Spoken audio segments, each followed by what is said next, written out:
Talked to Congressman Steve Kagen from the 8th Congressional District. She asked him and his Republican opponent about Congress taking a break from Washington. Tonight, a balanced report as you decide 2010.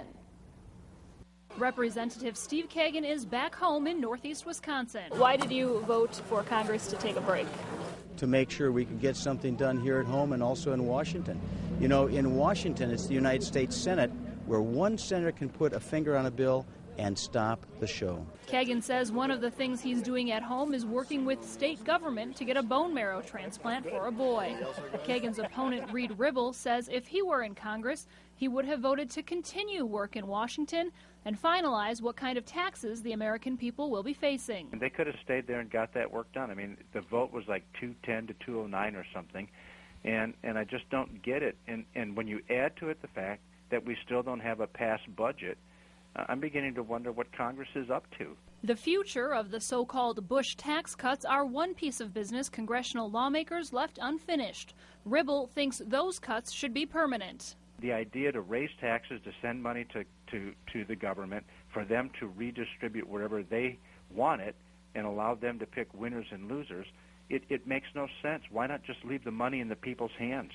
And that would inject some certainty into the job-creating companies that are sitting here waiting to see what's going to happen. I think uncertainty is the biggest problem we have, and all this does is play into it. Well, I'm very much in favor of a middle-class tax cut.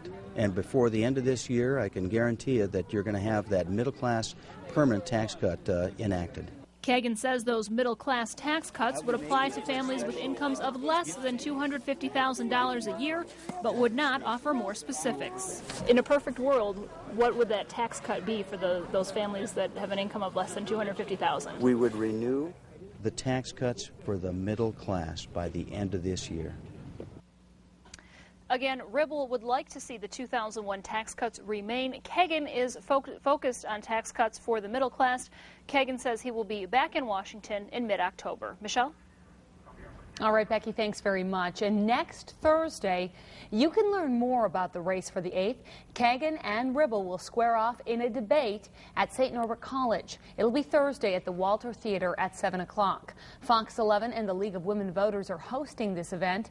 If you can't make it, we're also going to be streaming the debate live on the internet. The television broadcast will air later on October 9th, starting at 7 p.m. And if you have some questions that you would like to have answered, you can submit them one of two ways. One is participating in a live chat on fox11online.com. That's going to be happening Tuesday, October 5th between noon and 1 p.m. Or you can submit your questions directly to the League of Women Voters. Do that by going on to the On Politics tab on our homepage.